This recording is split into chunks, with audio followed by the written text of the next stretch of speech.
Yo. All right, so this is part 2 of Love You Inside Out. Totally Into the Sound. Fran Capitanelli. Tits for the Bee Gees. TotallyIntoTheSound.com. Hit the subscribe button right now while we're thinking about it. And ring the bell. If you ring the bell, it lets you know when I do another video. But definitely hit the subscribe. This song, Love You Inside Out, I previously, in part 1, showed you how I got to my version of it by cramming all these influences of mine into this song. And when it came down to it, I had to record it for real on Pro Tools. I recorded a demo of it on my phone, and it came out all right. I was able to play it for some people, but I couldn't take that and put it onto a vinyl or whatever. So I needed to do it for real, which is a whole nother level of hard stuff to do. Very time consuming, but we made it. We made it. This one's got a bunch of sound effects at the beginning. So I got these tracks, they're called troopers, right? You know, the trooper. We know that. Maiden, brah. So I needed all these other tracks for things that, you know, it's basically like sound effects and stuff that helps other things out. Instead of it being like saying funny car sound or Knight Rider. They're called troopers. Let's hear what they're doing.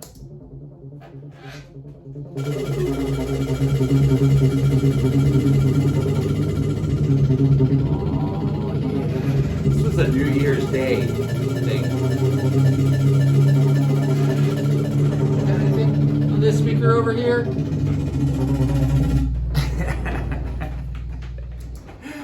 So we got that. I'm missing one. What's up?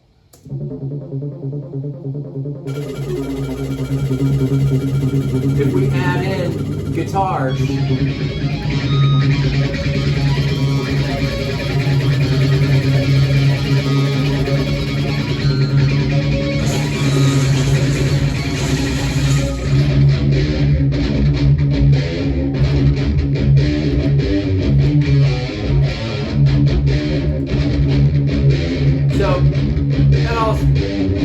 that's the way to start a song right there, brah.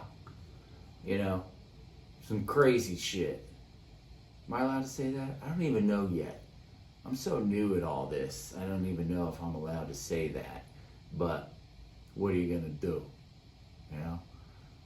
Where am I here? Insertion follows playback. One back up a sec. I want to hear how these drums come in with all these effects. Boom. Troopers. Check them.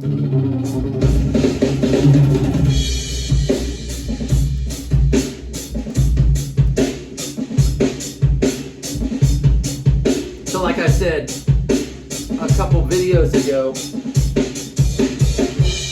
I had these drums all set up and all mic'd. This kind of thing, you know, you don't want to touch the mics once you get the sound that you want. And it took me a second. I was trying to figure it out all by my lonesome. I'm not really the best engineer, but if I have an unlimited amount of time, I can hear things that sound good and lock it in. That means getting a Sharpie out and doing a ring on the carpet around where the mic stand is and just making sure nothing moves. But of course, the basement kept flooding.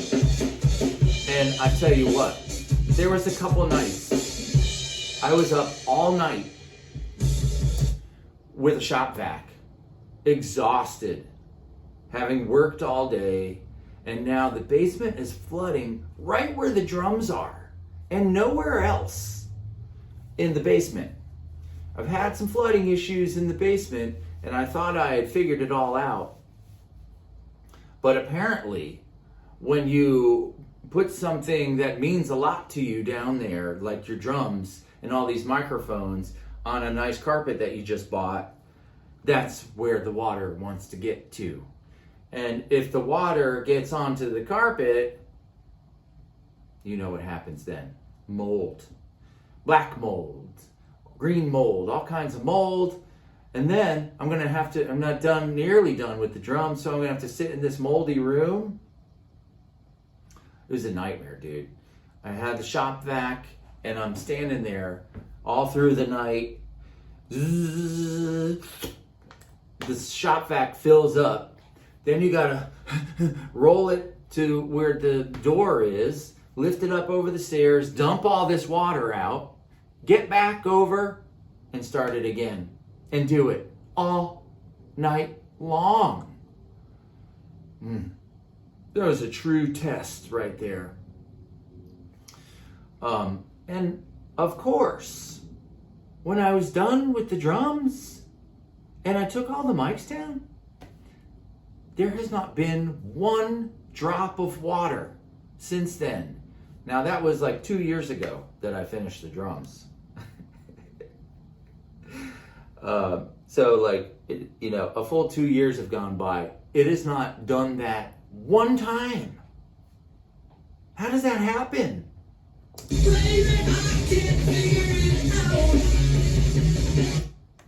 So I was talking about these vocoder tracks. I needed another vocal in here.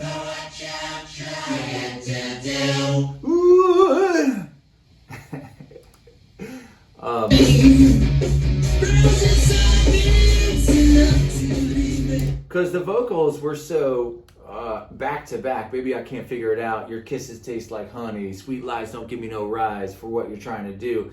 That's a lot of words to sing at the top of your register while you're playing this this crazy riff. When you're playing guitar and singing at the same time, of course, if you're just playing a C chord and a G chord, it's pretty easy.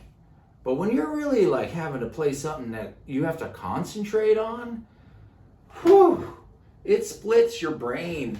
You're at half capacity for each thing. So I'm singing a part that's really hard and really high. In order to get there, you have to like relax your body. Baby, that's high, bro. And then the guitar part, there's no room for error there, and to get them both going at the same time, really difficult. I'm always amazed, like Metallica, Hetfield, the stuff that he sings and plays at the same time and is like effortless. Woo! That's a gift right there. Because not only is it hard to sing and play those parts at the same time, go ahead and put a bunch of people in front of you watching. Put however many, I don't even care. He's got 50,000 people. Just put 100 people in front of you watching. It's hard. It makes it a lot harder. Pressure. There's a lot of pressure. If you don't feel perfect. You see these people on stage, and they transcend. They transcend something. You think about the favorite show that you've ever gone to, and the guys or girl, women walk out on stage, and you're like, whoa, there they are. They're all together. They got that guy's got the guitar that he usually plays. But what you don't realize, that guy doesn't feel good right there. 3 of them are hungover. One of them just got some terrible news that day. 2 of them are fighting with each other. It's like there's so many things going on, and then you have to like release from your body and all these things going on in your head and your kind of like mortal self, and and transcend this music. So there's a lot going on there in a live performance. When you're recording, you know, you got unlimited time. You can sing. Well, you know, you don't always have unlimited time, but, you know, it's not like you get one shot in front of hundreds or thousands of people and can do it over. Hey, can I do that over real quick? I know I can do it better. I did it better before at sound check, but for some reason I just shouted the whole thing. When you're recording, you can do it over. You can get half of this part of what you're singing, punch in right there, and get the other half. You could get the first half, go and eat lunch and make some phone calls, and then get the second half of the line while you still got some ham sandwich in your teeth. And you're not having to play guitar at the same time. Speaking of guitar, this riff here. This is the riff of the chorus.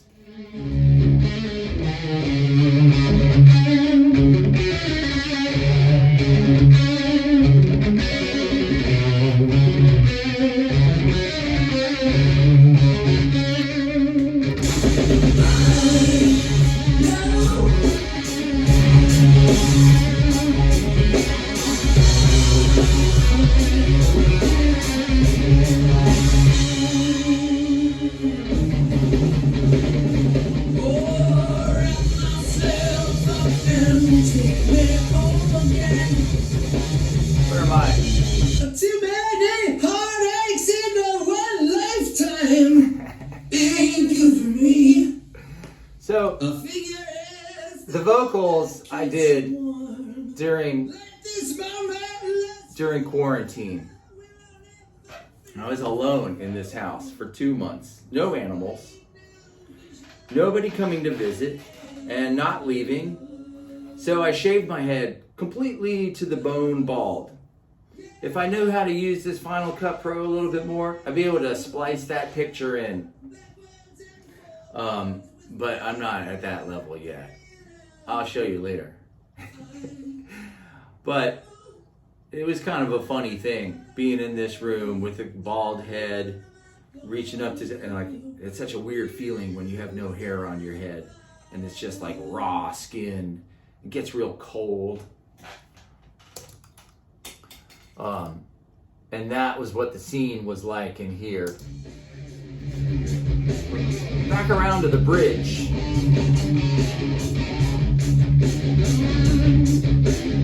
So,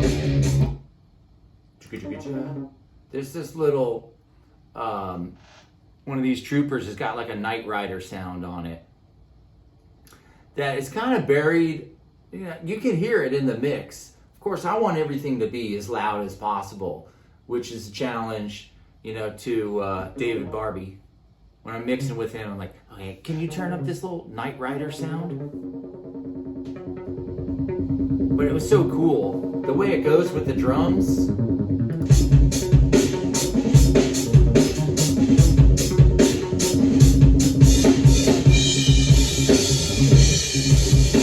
I could listen to a whole album of just that.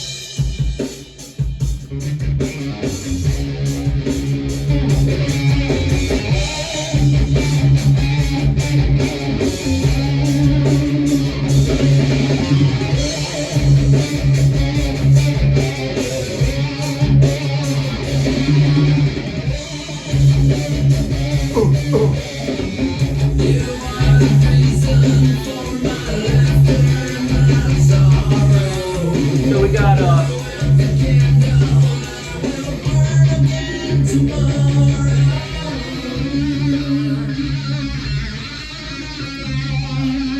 this is the Jimmy track and the Kirk track. We're about to get to the solo. Let's solo the solo.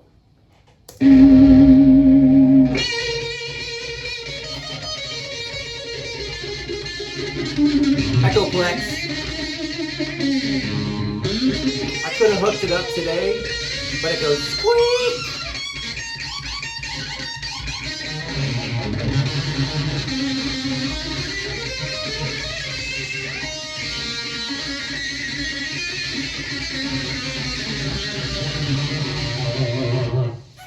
So, at one point, doing this solo and some of the other solos, I've got the Echoplex on, and the Echoplex has a spool of tape in it, and it's from the 70s, whatever, mid 70s. So, you know, it's not the most peak performance machine. And after, 30 minutes of it being on with this tape going around, and it starts to squeak. It's this most heinous, high-pitched squeal. I can't even get to that note. It's like a mermaid note that breaks all the glass in the room. And you have to concentrate through that squeal, because the sound that comes through it onto this is awesome, magical. You can't duplicate it. But in the room, at one point my AC goes out in the house. So I had to get these guitars done. It was all set up to do it. I had a few days off from work to do it, and my AC goes out. And we're in Atlanta in the middle of the summer. Of course, that's when it goes out, and it was 100 degrees in my house.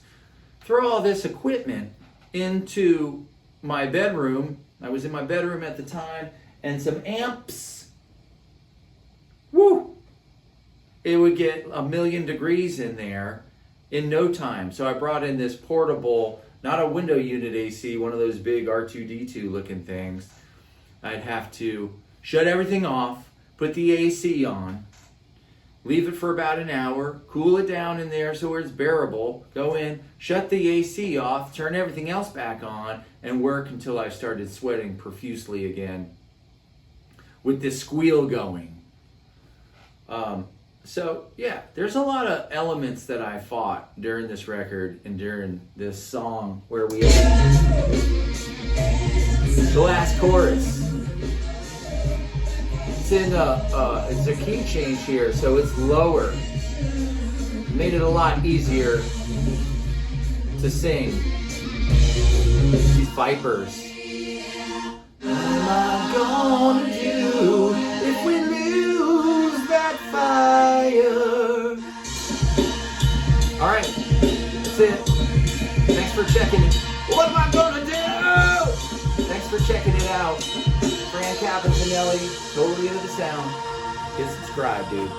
Later.